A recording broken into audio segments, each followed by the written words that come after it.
तो दोस्तों ABC coaching YouTube channel में आप सभी का स्वागत है। आशा है कि आप अपने बोर्ड एग्जाम की तैयारी अच्छे से कर रहे होंगे। आज की इस वीडियो में कक्षा 9वीं की सामाजिक विज्ञान का महत्वपूर्ण वीवीआई ऑब्जेक्टिव प्रश्न देखने वाले हैं, जो कि आपकी बोर्ड की परीक्षा में 100% आएंगे। और दोस्तों बोर्ड ने जो है आपके बोर्ड परीक्षा के लिए ब्लूप्रिंट भी जारी कर दी है। तो चलिए दोस्तों क्वेश्चन की ओर चलते हैं। उससे पहले दोस्तों मैं आपको बता दूं कि सवाल जो है आप लोगों का 50 रहेगा। प्रत्येक सवाल में एक एक प्रश्न पूछे जाएंगे। फुल मार्क आप लोगों का 50 रहेगा और सभी में 4 विकल्प दिए जाएंगे। तो चलिए दोस्तों क्वेश्चन की ओर चलते हैं। और उससे पहले आप नए हैं चैनल को सब्सक्राइब करके बेल आइकन को प्रेस जरूर कर लीजिएगा। देखिए सबसे पहला आप यहाँ पे देख सकते हैं दोस्तों, यहाँ पे जो है कक्षा 9वीं का सोशल साइंस का जो है हम इस वीडियो में बताने वाला हूँ, जो कि ब्लूप्रिंट है आप लोगों का। देखिए यहाँ पे सबसे पहला सवाल यहाँ पे दिया गया है कि टाउन हॉल के सामने कितने लोग इकट्ठे हुए थे जिन्होंने जल सेना के गठन करने का निर्णय लिया था। तो दोस्तों इसका आंसर हो जाएगा 7000। ऑप्शन नंबर आपका जो है 3 सही आंसर होगा। अगला सवाल है कि मैनर क्या था। तो दोस्तों ये जो है काफी रिपीटेड क्वेश्चन है, ये बार बार एग्जाम में पूछा जाता है मैनर के बारे में, तो इसको अच्छे से याद रखेंगे। मैनर जो है एक स्टेट था, ठीक है। ऑप्शन नंबर आपका 3 जो है सही आंसर होगा। अगला सवाल है कि रूसी शासक जार निकोलस द्वितीय ने कब त्याग पत्र दिया। तो दोस्तों इसका आंसर जाएगा 2 मार्च 1917 ईस्वी को। अगला क्वेश्चन है कि कूलक से आप क्या समझते हैं। तो देखिए दोस्तों यह जो चौथा नंबर क्वेश्चन है कूलक वाला, ये बार बार एग्जाम में पूछा जाता है। इसको आप लोग जो है अच्छे से कॉपी में नोट कर लीजिए और परीक्षा से पहले इन सभी को अच्छे से रख लीजिएगा, याद कर लीजिएगा। देखिए यहाँ पे क्वेश्चन ये पूछा गया है कि कूलक से आप क्या समझते हैं। तो दोस्तों कूलक का मतलब होता है कि किसान की अच्छी हालत। ऑप्शन नंबर आपका 2 जो है सही आंसर होगा। अगला सवाल है कि नाजी मूथ लीग की स्थापना कब हुई। तो दोस्तों इसका आंसर जाएगा 1922 ईस्वी। अगला क्वेश्चन है कि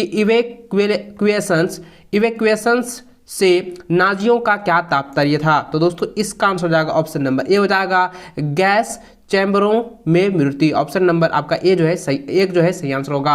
अगला सवाल है कि जर्मन मुद्रा को क्या कहा जाता है। तो जर्मन मुद्रा को जो है मार्क कहा जाता है, जो कि ऑप्शन नंबर 3 में दिया हुआ है। अगला सवाल है भारतीय वन्य कानून कब पारित हुआ। तो दोस्तों इसका आंसर हो जाएगा 1865 ईस्वी को, ठीक है। इसको अच्छे से आप लोग जो है कॉपी में नोट करते जाएं, इसको अच्छे से याद कर लीजिएगा। ये ना हो सके कि आप लोग याद ना करें ना रिवीजन करें, इसको आप लोग अच्छे से कर लीजिएगा, क्योंकि यह जो है बोर्ड एग्जाम्स को लेकर जो है यह बोर्ड ने जो है ब्लूप्रिंट जो है जारी कर दी है। तो देखिए आगे यहाँ पे क्वेश्चन दिया गया है। 9वां नंबर क्वेश्चन दिया है कि स्लीपर कहाँ लगते हैं जिस पर यात्री यात्रा करते हैं। तो दोस्तों इसका आंसर हो जाएगा ऑप्शन नंबर 1 हो जाएगा रेल की डिब्बों में। इसको अच्छे से याद रखेंगे। अगला सवाल है कि भारत में चालवासी चारवाहे अपने साथ निम्न जानवर के साथ घूमते हैं। तो दोस्तों इसका आंसर हो जाएगा ऑप्शन नंबर 3 हो जाएगा भेड़ तथा बकरियां। अगला सवाल है धार क्या होते हैं। तो धार जो है ऊंचे पर्वतों में चारगाह को हम लोग धार कहा जाता है, आप लोगों ने इतिहास में ये पढ़ा होगा। अगला सवाल है कि किस देश में सबसे पहले कृषि क्रांति हुई है। तो दोस्तों यह जो है एग्जाम में बार बार पूछा जाता है और भरसक आप सभी को मालूम होगा कि सबसे पहले जो है कृषि क्रांति, उद्योग क्रांति, ये जो है इंग्लैंड में ही हुआ था। तो ऑप्शन नंबर 4 इसका सही आंसर होगा।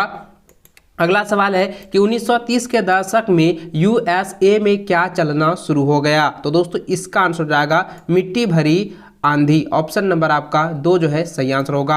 अगला सवाल है सर्वप्रथम एक दिवसीय, ध्यान दीजिएगा ये काफी वीवीआई सवाल है, इसको अच्छे से आप लोग जो है याद रखेंगे। क्वेश्चन यहाँ पे फिर से मैं पढ़ देता हूँ कि सर्वप्रथम एक दिवसीय क्रिकेट मैच खेला गया था। तो दोस्तों इसका आंसर जाएगा ऑप्शन नंबर 2 हो जाएगा 1971 ईस्वी में। ऑप्शन नंबर 2 इसका सही आंसर होगा। अगला सवाल है कि सौक्लत्य कहाँ तक जो है वस्त्र पहनते थे। तो दोस्तों इसका आंसर जाएगा एड़ी तक। ऑप्शन नंबर 2 इसका सही आंसर होगा। अगला सवाल है कि मनोज जी कोवासजी एनटी भारत के किस शहर की अदालत में लगान अधिकार थे। तो इसका आंसर हो जाएगा ऑप्शन नंबर 2 हो जाएगा सूरत। इसको अच्छे से आप लोग जो है याद रखेंगे, ये एग्जाम में 100% जो है एग्जाम में पूछा जाएगा। अगला सवाल है कि भारतीय भूभाग की कुल क्षेत्रफल कितना है। तो दोस्तों इसका आंसर हो जाएगा 328 लाख वर्ग किलोमीटर। ऑप्शन नंबर 1 इसका सही आंसर होगा। अगला सवाल है कि भारत देश किस गोलार्ध में स्थित है। तो आप लोगों को सभी को पता है कि यह जो है उत्तरी गोलार्ध में स्थित है। ऑप्शन नंबर 1 इसका सही आंसर होगा। अगला सवाल है कि भारत का कौन सा स्थान 3 सागरों से मिलन स्थल पर स्थित है? तो इसका आंसर हो जाएगा ऑप्शन नंबर 2 कन्याकुमारी। ये काफ़ी जो है ब्यूटीफुल यानी काफ़ी सुंदर जो है ये स्थल है। इस यहाँ अगर आप कहीं कभी गए होंगे तो आपको पता होगा कि कन्याकुमारी जो है 3 महासागरों से मिलन स्तर पर जो है बना हुआ है, स्थल पर जो है स्थित है। इसको अच्छे से जो है आप लोग याद रखेंगे। अगला सवाल है निम्नलिखित में से कौन सी नदी प्रायद्वीपीय भारत की सबसे बड़ी नदी है? तो दोस्तों इसका आंसर हो जाएगा ऑप्शन नंबर 2 गोदावरी नदी। ठीक है, इसको अच्छे से याद रखेंगे। अगला सवाल है ब्रह्मपुत्र नदी को तिब्बत में क्या कहते हैं? तो ब्रह्मपुत्र नदी को तिब्बत में सांगपो कहते हैं। ऑप्शन नंबर 1 सही आंसर होगा।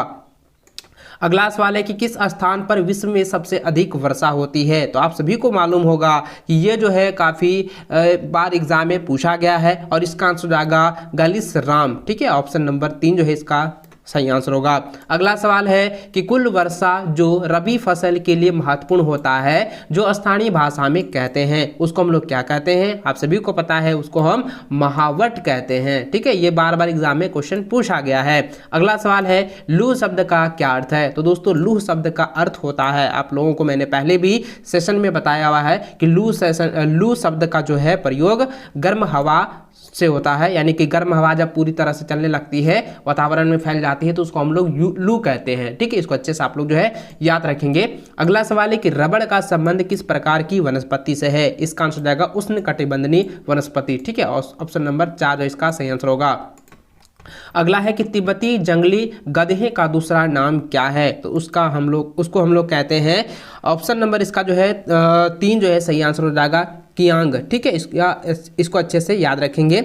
अगला सवाल है कि किस राज्य की साक्षरता दर सबसे जो है अधिक है? तो दोस्तों इसका आंसर जाएगा केरल। अगला क्वेश्चन है कि स्थल और जल में निवास करने वाली प्राणी को कहते हैं? इसका आंसर हो जाएगा ऑप्शन नंबर 3 हो जाएगा उभयचर। यानी कि दोस्तों मैंने आपको पहले भी बताया था, साइंस में भी आप लोगों को मैंने बताया था कि मेढक जैसे जीव होते हैं जो कि स्थल और जल दोनों में जो है अपना निवास कर सकते हैं, अपना जो है जीवन यापन कर सकते हैं, तो उसको हम लोग उभयचर कहते हैं। और जो सिर्फ जल में रहता है उसको जलचर कहते हैं, जो सिर्फ स्थल में होता है वो उसको हम स्थलचर कहते हैं। इसको अच्छे से आप लोग जो है ध्यान में रखेंगे, याद रखेंगे। अगला सवाल की ओर चले। 29 नंबर यहाँ पे सवाल दिया गया है कि आंतरिक प्रवास, ठीक है याद रखेंगे, आंतरिक प्रवास का उदाहरण निम्न में से कौन है? तो दोस्तों इसका आंसर जाएगा ऑप्शन नंबर 2 हो जाएगा देश के अंदर। अगला सवाल है कि एक मध्य यूरोपीय देश है, एक मध्य यूरोपीय देश कौन सा है? पोलैंड है। ऑप्शन नंबर 1 सही आंसर होगा। अगला सवाल है आजीवन घाना का राष्ट्रपति कौन बन गया? तो इसका आंसर जाएगा एक्रूडा। ऑप्शन नंबर 3 सही आंसर होगा। अगला सवाल है कि किस देश से आन सूची का संबंध था? तो दोस्तों इसका आंसर जाएगा म्यांमार। ऑप्शन नंबर 1 सही आंसर होगा। अगला सवाल है कि लोकतंत्र जनता के लिए और जनता द्वारा शासन है, यह कथन किसका है? यानी दोस्तों यह जो कथन है वो किसने दिया है? तो दोस्तों इसका आंसर हो जाएगा ऑप्शन नंबर 1 हो जाएगा अब्राहम लिंकन ने। ऑप्शन नंबर 1 इसका सही आंसर होगा। अगला सवाल है दक्षिण अफ्रीका में रंग भेद कब खत्म हुआ? तो रंग भेद जो है कब खत्म हुआ है? तो इसका आंसर हो जाएगा 26 अप्रैल 1994 ईस्वी को। अगला सवाल है किसी भी बंदी बनाए गए व्यक्ति को कितने समय के भीतर मजिस्ट्रेट के सामने प्रस्तुत करना आवश्यक है? यानी दोस्तों यहाँ पे जो है जज के सामने जो है अदालत के सामने प्रस्तुत किया जाता है कितने समय में? उसके बाद यहाँ पर आपको जो है यहाँ पे ऑप्शन दिया गया है 12 घंटे, 48 घंटे, 36 घंटे और 24 घंटे।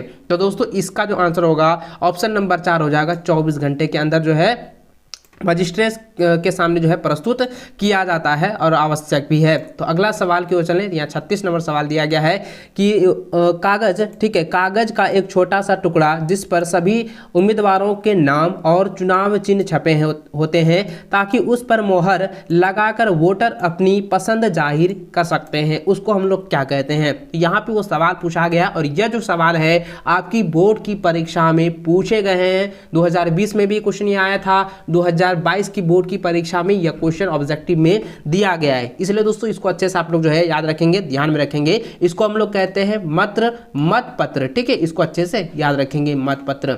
अगला सवाल है कि कुछ राज्यों में निर्वाचन क्षेत्रों की संख्या ज़्यादा क्यों होते हैं? तो दोस्तों इसका आंसर हो जाएगा मतदाता आबादी अधिक होने के कारण जो है वहाँ की संख्या जो है अधिक होती है। इसको अच्छे से याद रखेंगे, ऑप्शन नंबर 4 इसका सही आंसर होगा। अगला सवाल है कि चुनाव चिन्ह कौन प्रदान करता है? ये काफ़ी वीवीआई सवाल है, इसको अच्छे से आप लोग जो है रट लेंगे, क्योंकि चुनाव चिन्ह जो है राष्ट्रपति जो है प्रदान करते हैं। अगला सवाल है कि व्यास की याद रखेंगे दोस्तों, सॉरी यहाँ पे ये है कि चुनाव चिन्ह 38 नंबर जो सवाल था ये काफ़ी इंपॉर्टेंट है, इसका मैं आंसर गलत बता दिया। यहाँ पे इसका जो आंसर होगा ना ये हो जाएगा चुनाव आयोग। ठीक है, चुनाव चिन्ह कौन प्रदान करता है? तो ये चुनाव आयोग प्रदान करते हैं, इसको अच्छे से याद रखेंगे। ठीक है, 38 का हो जाएगा 2 नंबर चुनाव आयोग। अगला सवाल 39 नंबर है, यहाँ पे पूछा गया कि व्यास की व्यवस्था कौन करता है? तो व्यास की व्यवस्था जो है न्यायपालिका करता है। अगला सवाल है राष्ट्रपति का कार्यकाल कितने वर्षों का होता है? तो इसका आंसर हो जाएगा 5 वर्षों का। इसको अच्छे से आप लोग जो है रख लीजिएगा, ये काफी बीबीआई सब प्रश्न है, इन सभी को आप लोगों को अच्छे से तैयार कर लेनी है। अगला सवाल क्यों चले तो यहाँ पे पूछा गया है कि वह व्यक्ति जो बिना कोई वेतन के लिए अपने स्वामी की सेवा करता है और अधिकार नाम की चीज का उसके जीवन में दूर दूर तक कोई संबंध नहीं होता, उसको क्या कहा जाता है? तो दोस्तों उसको कहा जाता है दास। ठीक है, उसको हम लोग दास कहते हैं या अथवा नौकर कहा जाता है। इसको अच्छे से आप लोग जो है याद रखेंगे। अगला सवाल है कि इनमें से एक राजनीतिक अधिकार है, तो इसका आंसर जो होगा वोट देने और चुनाव लड़ने का अधिकार या एक राजनीतिक अधिकार है। अगला सवाल है एक ही भूमि पर उत्पादन करने की एक विधि, तो यहाँ पे ध्यान दीजिएगा दोस्तों कि एक ही भूमि पर जो है उत्पाद करने की विधि को हम लोग क्या कहते हैं? उसको हम लोग कहते हैं बहुविधि फसल प्रणाली। ऑप्शन नंबर 2 इसका सही आंसर होगा। अगला सवाल है कि उत्पादन के मुख्य कारक कौन नहीं है? तो इसका आंसर आएगा बाजार। बाजार क्या है? उत्पादन का मुख्य कारक नहीं है। अगला सवाल है कि सन 2000 में शिशु मृत्यु दर कितनी थी? तो दोस्तों ये काफी बीबीआई है, ये रिपीटेड क्वेश्चन है, इसको अच्छे से आप लोग जो है ध्यान में रखेंगे। अगला सवाल, इसका सवाल फिर से मैं पढ़ देता हूं कि सन 2000 ईस्वी में शिशु मृत्यु दर कितनी हुई थी? तो दोस्तों इसका आंसर हो जाएगा 75। ठीक है, ऑप्शन नंबर हो जाएगा 75% हो जाएगा, यहाँ पे प्रतिशत होगा। ठीक है, तो इसको अच्छे से याद रखेंगे। अगला सवाल है कि एक देश का श्रम शक्ति क्या है? तो दोस्तों इसका आंसर हो जाएगा 15 से 59 वर्ष तक। ठीक है, यानी 15 वर्ष से लेकर 59 वर्ष तक। इसको अच्छे से आप लोग जो है रख लीजिएगा। अगला सवाल की ओर चले तो यहाँ पे लिखा है कि राष्ट्रीय ग्रामीण रोजगार गारंटी अधिनियम यानी कि नरेगा, जिसको हम लोग मनरेगा भी कहते हैं, कब पारित की गई? तो दोस्तों ये काफ़ी इजी सवाल है और ये आपके किताब में भी ये सवाल दिया गया है और इसके बारे में मैंने पहले ही बताया था, और ये सब्जेक्टिव में भी सवाल दिया हुआ था कि राष्ट्रीय ग्रामीण अधिनियम से आप क्या समझते हैं, ये कब पारित हुआ और इसकी क्या विस्तारित की गई थी, इसके बारे में मैंने आपको पहले भी बताया हुआ था। तो दोस्तों इसका आंसर आएगा 2005 ईस्वी को जो है ये मनरेगा लागू की गई थी, पारित की गई थी। ठीक है, अगला सवाल है कि विश्व के किस देश में सर्वाधिक निर्धनों की संख्या है? तो दोस्तों इसका आंसर जो है आप लोग खुद बताइएगा, क्योंकि ये जो है बार बार एग्जाम में पूछा गया है और बार बार ये रिपीटेड क्वेश्चन है। तो दोस्तों मैं इसका आंसर बता ही देता हूं, तो इसका आंसर हो जाएगा नाइजीरिया। ठीक है, नाइजीरिया। तो ऑप्शन नंबर आपका जो है 4 सही आंसर होगा। अगला सवाल है कि लक्षित सार्वजनिक वितरण कब आरंभ किया गया? तो दोस्तों इसका आंसर हो जाएगा 1997 ईस्वी को। ठीक है, अगला सवाल है कि राशन कार्ड कितने प्रकार के होते हैं? तो दोस्तों आप लोगों को मालूम ही है कि राशन कार्ड जो है कितने प्रकार के होते हैं, वो 3 प्रकार के होते हैं। तो ऑप्शन नंबर जो है 4 इसका सही आंसर होगा। इस वीडियो में 50 क्वेश्चन मैंने बताए हैं, ये आपकी बोर्ड की परीक्षा में जो पूछे जाएंगे प्रश्न, उसका ये ब्लूप्रिंट है जो कि बोर्ड ने जारी की है। इसके सभी क्वेश्चन को आप लोग अच्छे से जो नोट कर लीजिएगा, और आप अगर इसका PDF पाना चाहते हैं तो आप हमारे टेलीग्राम और व्हाट्सएप ग्रुप में जुड़ जाइए, जो इसका लिंक मैं डिस्क्रिप्शन में दे रखा हूँ। तो चलो दोस्तों इस वीडियो में बस इतना ही, मिलता है नेक्स्ट वीडियो में, तब तक जय हिंद, वंदे मातरम।